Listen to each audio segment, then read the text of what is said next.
ngunah ngunu tok ae. Bosen aku. Gitu loh. Makanya siapa yang menculik Nusantara ini? Siapa yang menculik Nusantara ini? Lambat atau cepat waktunya akan datang. Aku akan ambil, aku akan tebus dengan darah dan perjuangan Maya.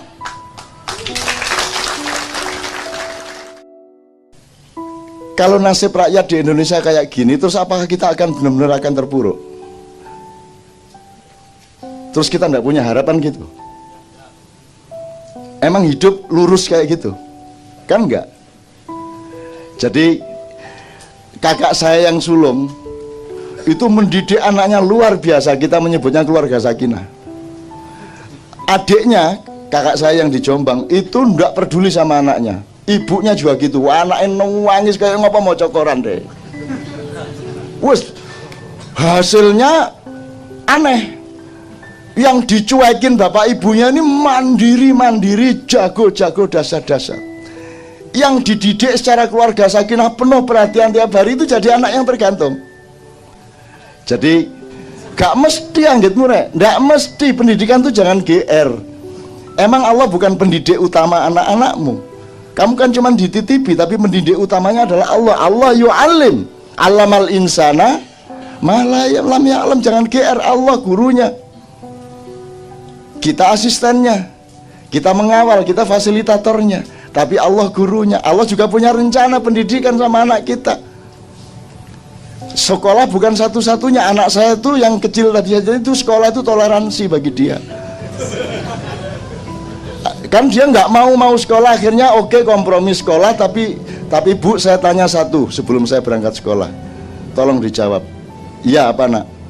Kenapa sih harus ada guru segala? Ngono. Lu ya sekolah kan harus ada gurunya. Iya, kan ada ayah sama ibu, kenapa harus ada guru? Lu ya kan yang didik rampak kan bukan hanya ayah ibu, kan harus banyak orang lain yang juga ikut mendidik rampak. Oh ya oke, saya sekolah gitu. Akhirnya sekolah. Sampai sekolah nanti mulai bisa baca, mulai dia kecam-kecam, diwoco sinang. Ayo pulang sekolah langsung nyusun buku untuk besok. Yang tadi dipelajari lagi terus diwoco. Gini aja kok pelajaran. Ya sudah tahu ini. Gini aja kok jadi buku. Dikecam semua bacaan itu. Terus sing soal agama dia tanya. Sampai rumah pulang sekolah ketemu saya. Ya, agama itu penting, Bang. Belah mati aku. Ini nek aku ustadz tuh tak langsung kafir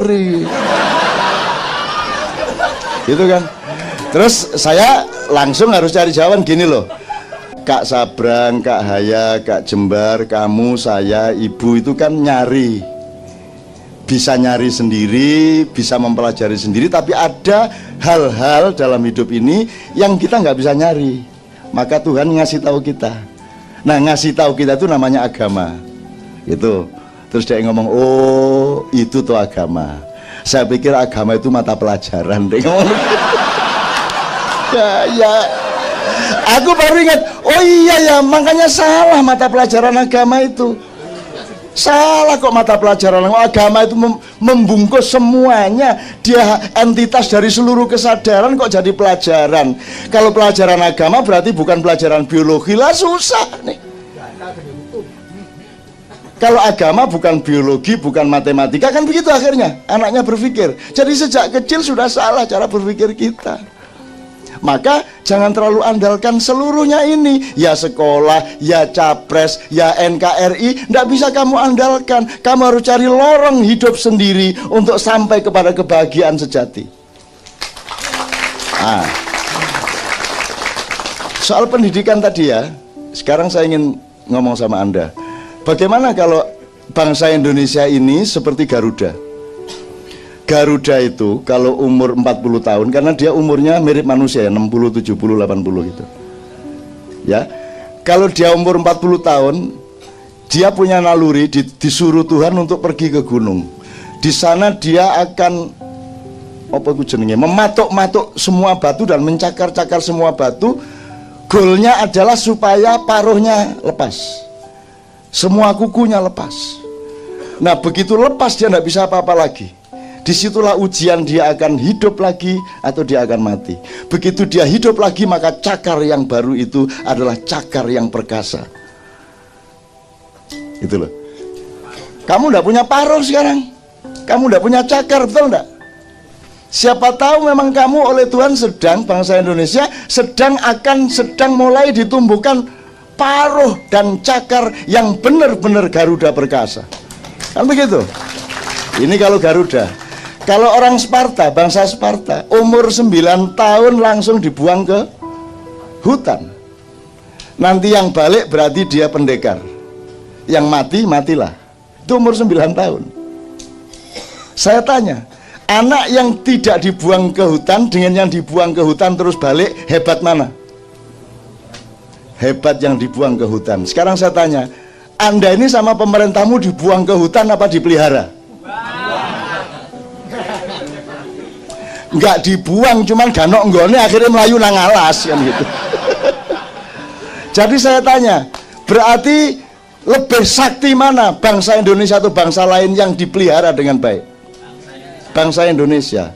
Itulah sebabnya Ma'iyah tahan seperti ini. Gitu? Jelas ya? Tarsan no. Ma'iyah Tarsaniyah gitu. Oh, Tarsan tuh dahsyat toh. Enggak gampang, masa Tarsan masuk angin? Enggak mungkin. Tarsan mencret, enggak ono Tarsan kok mencret. Dia tangguh luar biasa. Dan Anda punya ketangguhan yang tidak sampai 2 minggu bisa recover gempa, dari gempa yang begitu dahsyat. Tidak sampai 2 minggu loh, saya Sri Sultan Mbah Marijan Bupati Bantul mengumumkan Jogja mandiri, Bantul mandiri, tidak perlu lagi ada bantuan nasional maupun internasional. Kita umumkan di pusat gempa di Pleret. Dan di Bantul berdiri lagi rumahnya, dan sehari setelah gempa itu sudah tidak ada orang cemberut lagi. Guyang guyu, cengenges, ketemu saya, Cak, alhamdulillah. Kok alhamdulillah piye?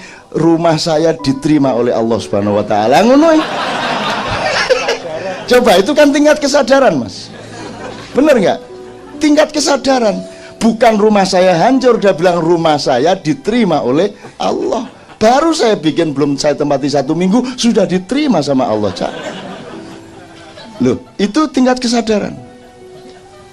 Ya teman-teman sekalian, jadi saya memberi catatan kepada Anda bahwa Anda ini mungkin anak kecil yang oleh orang Sparta dibuang. Dan orang Sparta inilah yang kemudian dengan hanya 300 prajurit mampu mengalahkan 10.000 prajurit yang menahan. Yang kita ambil bukan sejarah menang kalahnya, yang kita ambil adalah metodenya. Jadi 300 pasukan yang dipimpin Leonidas ini, kenapa mereka bisa bertahan dari 10.000 penyerbunya? Karena mereka yang menciptakan ruang untuk peperangan. Dan di dalam ciptaan ruang itu mereka memilih metodenya. Kalau Anda masuk ke medan perang lawan, Anda diatur oleh lawan Anda. Kalau Anda pakai pola berpikir Ma'iyah, Anda tidak bisa diatur oleh orang lain. Tamengnya berbeda, pedangnya berbeda, ada tombak yang berbeda. Tamengnya tidak untuk menamengi diri, tapi untuk melindungi sebelahnya. Jadi ada sistem kebersamaan yang luar biasa. Dan Anda terbukti mampu. Anda pikir Ma'iyah cuma Anda sama saya? Anda pikir dia bukan gelombang? Anda pikir dia tidak meresonansi? Dia akan terus-menerus melahirkan. Karena dia gelombang, dia partikel, dia akan terus ada. Entah bagaimana bentuk pewarisannya dan regenerasinya, tapi dia akan terus. Apalagi Ma'iyah tidak punya pamrih untuk menjadi eksklusif atau menjadi dirinya dengan identitas-identitas yang material. Ormas enggak, parpol apalagi, madhab yoga gitu loh. Tapi kalau dilihat frekuensi yang didalami di Ma'iyah lebih luas dari semua yang dikenal di dalam madhab-madhab. Bener nggak? Loh, karena persoalan kita ruwetnya kayak gini ya. Maka kita harus mau merespon dengan bervolume-volume, berdimensi-dimensi kesadaran yang luar biasa. Apa yang dilakukan Leonidas dengan 300 prajuritnya melawan 10.000 itu sama dengan yang dilakukan oleh Rasulullah dengan perang Badar. Karena dia akan diserbu oleh 2.500 pasukannya Abu Jahal, sekutu, padahal pasukannya Rasulullah cuma 300 juga. Ya, 300 juga. Maka nomor satu yang dilakukan Rasulullah adalah memilih medan perang. Maka diajak ke 250 km dari Madinah ke Lembah Badar. Dengan dia pilih ruang itu, maka dia bisa atur strateginya. Lawan harus terikat kepada strategi ruang yang diciptakan oleh Rasulullah.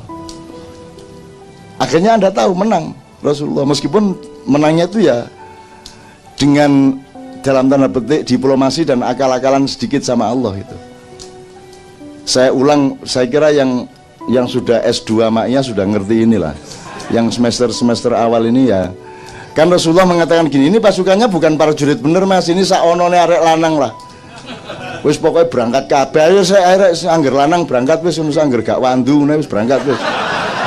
Wah, berangkat semua. Itu pun sudah mas 200 km, 230 km jalan kaki, panasnya kayak gitu. Loyo udah sampai tempat, sampai Badar udah loyo. Pasukan gerak ngene iki. Dikenek ngene ke Rasulullah tiba gitu. Udah bukan pasukan, bukan prajurit, pokoknya saanane. Tapi Rasulullah bilang sama mereka, ya ayuhan nas innama tunsoruna wa turhamuna wa turzakuna bidu'afaikum. Wahai pasukan Islam, kalian akan diberi pertolongan oleh Allah, kalian akan diberi kemenangan oleh Allah, dan kalian akan diberi rizki oleh Allah. Tetapi tolong tahu, itu bukan karena kalian hebat, tapi karena kalian datang ke sini untuk membela orang-orang yang engkau tinggalkan yang lemah di kampungmu. Jadi kalau Anda berangkat perang dengan membela orang-orang yang lemah, Anda diberi berlipat-lipat kekuatan oleh Allah Subhanahu wa taala. Dan akhirnya menang bener. Ini ngomongnya kan ngawur mas, secara ilmu militer menang yo opo? Panah gak jangkep, tombak gak jangkep, pedang wis putul-putul, ngelawan 3.000 pasukan Abu Jahal, sekutu Inggris ikut, Jerman ikut, semua ikut. Gimana mau menang? Itu kan penipuan sebenarnya pidatonya Rasulullah. Menang piye? Kalau dilihat sama Hitler, ngawur Kanjeng Nabi kan gitu kan. Tapi kan kalau Allah mengizinkan innallaha balighu amrihi, Allah akan membuatmu mencapai apa yang kamu perlukan. At-Tolak ayat 3. Pas apal. Terus sama Allah dia bilang, lain lagi diplomasinya. Dia akan hatinya tidak diomongkan, hatinya gini, ya sorry ya saya ngomong gitu, ya Allah ya gimana dong, mosok saya tidak kasih semangat mereka, ya dibombong-bombong dikit lah, ya mosok saya bilang, wahai pasukan, tidak mungkin kamu menang, oh iki mek saanane arek lanang, mustahil, mosok ngono panglima perang, pemimpin apa yuk? Pemimpin harus bilang engkau akan diberi kemenangan oleh Allah, kan gitu Rasulullah. Seperti Bung Karno, kita bukan bangsa tempe, kita adalah bangsa yang digembleng jatuh, bangun lagi, digembleng jatuh, bangun lagi, digembleng jatuh, kelepek, tidak bangun lagi. Itu ya teman sekalian ya. Terus sama Allah bilang, Allah kan ngerti, nggak usah dia ngomong ya sorry lah Allah, aku agak bombong-bombong dikit, tapi saya ikhlas kok. Saya mati ndak apa-apa, Islam kalah ndak apa-apa, pasukan saya mati semua, seluruh Madinah dikuasai Abu Jahal, saya ikhlas ya Allah. Udah terserah, ini apa adanya kayak gini ini, terserah saya, udahlah EGP. Kata Rasulullah, asal engkau tidak marah kepadaku, asalkan engkau ridho kepadaku, maka aku menderita tidak masalah, aku mati tidak masalah, Islam hancur di bumi tidak masalah, asalkan orang-orang yang syahid ini engkau cintai. Itu kalimatnya Rasulullah kepada Allah, ilam takun alayya ghadabun fala ubali. Fala la ubali itu artinya gak paten. Jadi sekarang jelas wiritane, la ubali, la ubali. Kan kalau diterjemahkan gak paten. Boleh ndak wiritan bahasa Jawa? Ayo ono sing larang gini.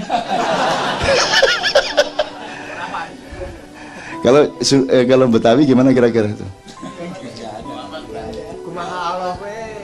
Kumaha Allah baiklah gitu ya. Emang gua pikirin. Jadi lumayan loh kalau di masjid ada, emang gua pikirin. Asik ya? Wah, dahsyat itu.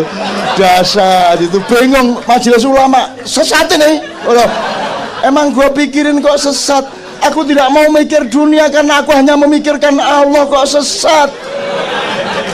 Bener nggak? Emang Allah studi bahasa Arab sehingga harus ngomong ke Allah dengan bahasa Arab, kecuali dalam sholat. Itu karena kita cinta sama Allah, taat berbahasa Arab dalam sholat. Tapi setelah sholat berdoanya bahasa Betawi tak apa-apa, kan gitu. Dan pakai logatnya, nadanya kayak Madura itu loh. Katanya Rahman Rahim sampean. Mosok mana Rahmannya? Gusti Allah kate muring-muring ya opo arek iki. Orang Madura itu gak bisa diapa-apain. Bupati itu dikasih gratifikasi itu mau diinterogasi KPK itu marah. Interogasi apa ini? Bapak kan dapat gratifikasi. Siapa yang dapat gratifikasi? Loh, Bapak sebagai bupati. Tidak ada bupati dapat gratifikasi. Yang dapat hadiah ini kiainya. Saya kiai. Dari dulu saya tidak jadi bupati, saya dapat begini. Kalau tidak percaya, tanya sama mereka yang ngasih. Gak bisa ditangkap sama Madura. Ya apa? Wong ono iwak lho Mas. Perahu Madura sampai ke Laut Malaysia, ditangkap oleh Malaysia. Anda melanggar teritorial apa? Lu ini perahu sampai masuk ke wilayah Malaysia. Lu, saya enggak masuk Malaysia. Saya itu ngejar ikan mujair dari Surabaya. Ikan mujairnya masuk sini saya cari sama. Saya enggak masuk wilayah Malaysia. Sampai kalau nyalakan, salahkan mujairnya, kenapa sih? Masa Madura kalah kabeh. Dodol salah cilik saopel-opel ini regane larang. Wong wedok sing protes terus dari sini dodol sampeyan niku ayu tapi upile sak salak-salak.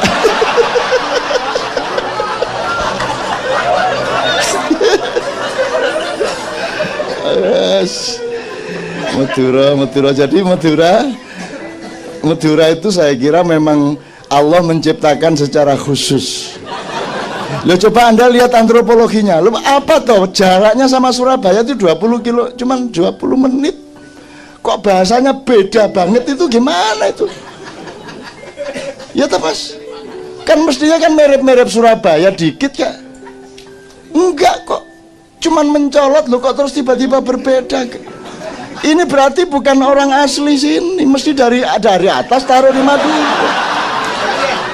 Alien. Bener ya Mas?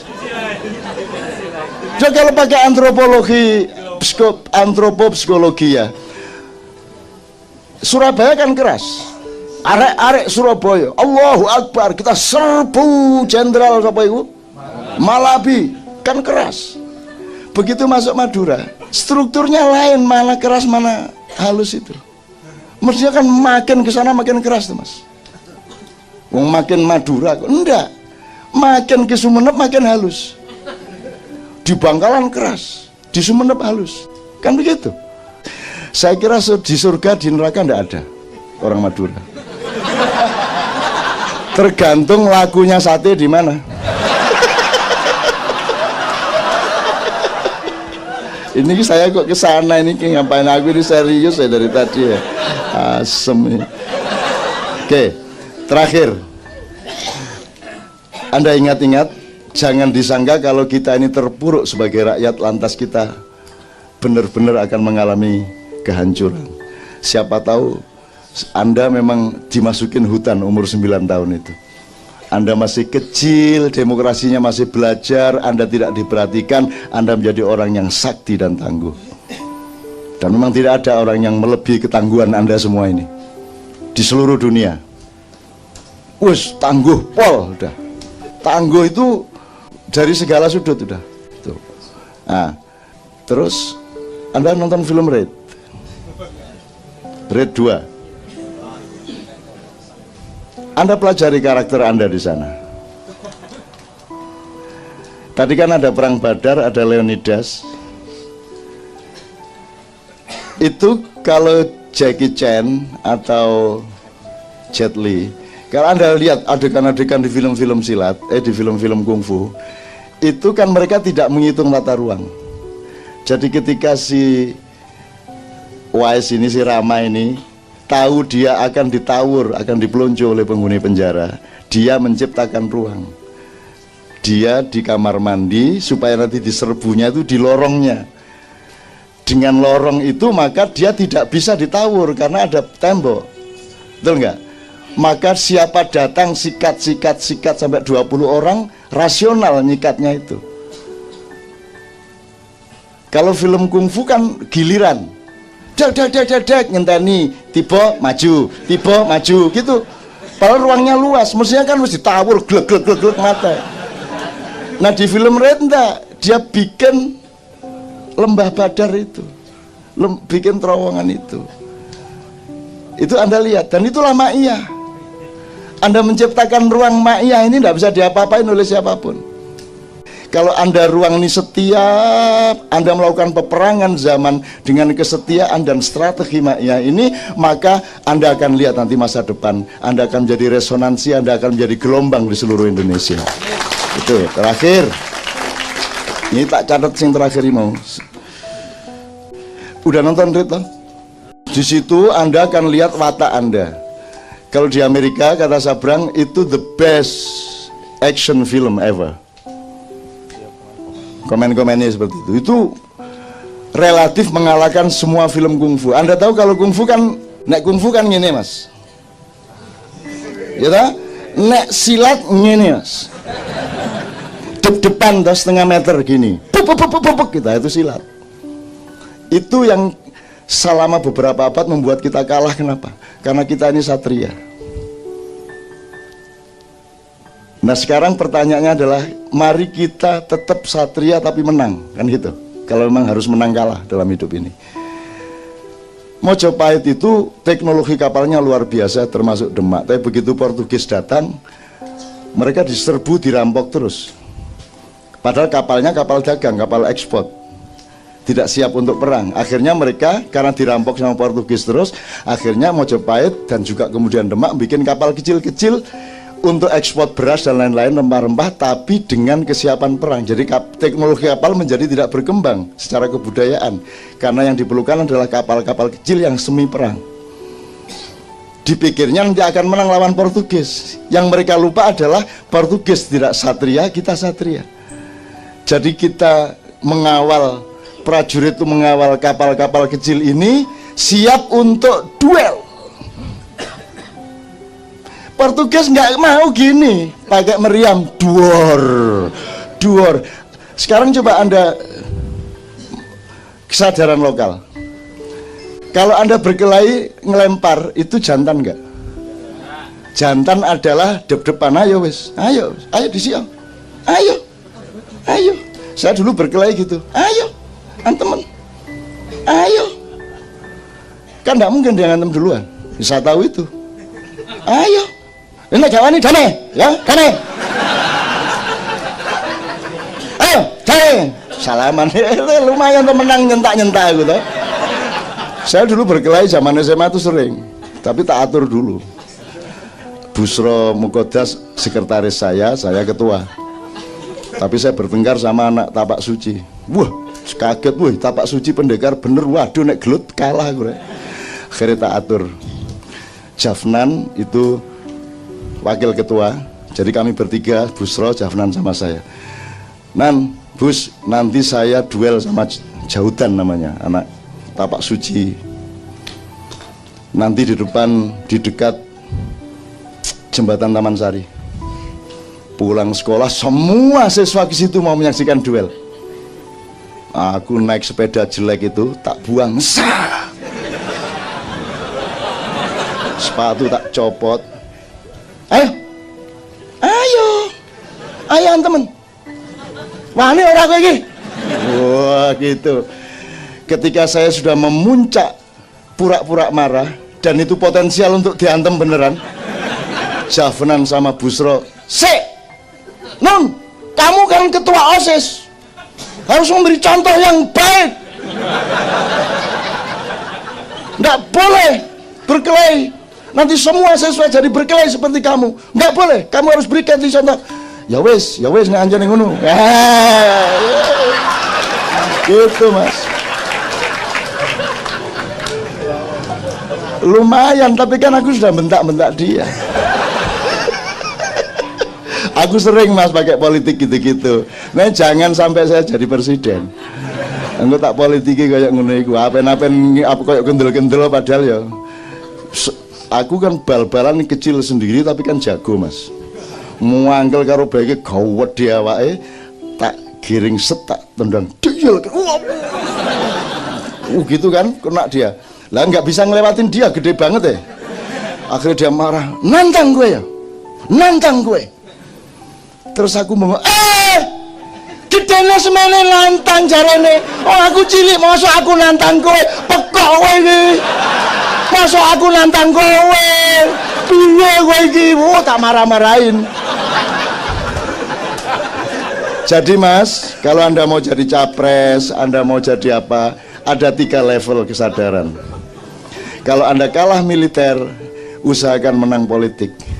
Kalau Anda kalah politik, usahakan menang moral. Kan begitu. Tadi kan saya, kalau beneran militer saya kalah. Politik lumayan tidak kalah, moral menang tuh Mas. Kayak iya boleh gagah. Sayang dilarang karo Busro emang.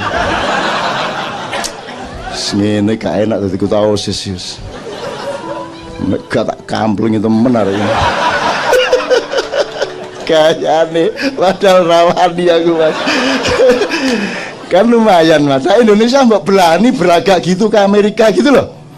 Mbak berani ngomong gitu ke Arab Saudi gitu loh. Mosok nganut ae. Dinyek meneng ayo apa arek-arek iki. Gitu loh. Mbak pakai diplomasi sedikit pura-pura marah sama Arab Saudi. Oke, tahun ini tidak ada kuota haji dari Indonesia.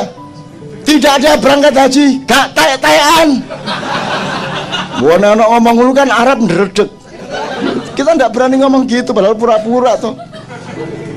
Kan nanti kan gampang ngeralatnya kan tinggal susun kalimat baru kan gitu. Nah ini tidak pernah ada pembelajaran diplomasi, balaghah, mantik, tidak ada. Lurus semuanya, lurus bahasanya itu terus. Setiap capres ngomongnya gitu doang. Mbok yang agak nakal sedikit, agak kaya sedikit, agak bikin rakyat tuh adrenalinnya bangkit dikit gitu loh. Ini nggak ada ini. Ngunah-ngunut doai, bosen aku. Gitu loh. Makanya siapa yang menculik Nusantara ini? Siapa yang menculik Nusantara ini? Lambat atau cepat waktunya akan datang. Aku akan ambil, aku akan tebus dengan darah dan perjuangan Maya. Itu tadi gaya di dekat Taman Sari tadi. Oke teman sekalian, alhamdulillah. Mudah-mudahan ketawa Anda bukan ketawa pop, bukan ketawa ringan, bukan ketawa enteng, bukan ketawa dangkal. Ketawa Anda adalah bangkitnya kesadaran baru rohani Anda, akal sehat Anda, dan kebersamaan Anda yang oleh Allah akan tiap hari diakumulasi supaya nanti cukup hitungannya di mata Allah sehingga Anda berhak untuk menebus kembali harga diri Nusantara Raya. Terserah namanya Nuswantoro apa Nusantara apa sakarepmu wis pokoknya kene iki lah gitu kan. Itu ya teman sekalian, kita berdiri bersama-sama yuk.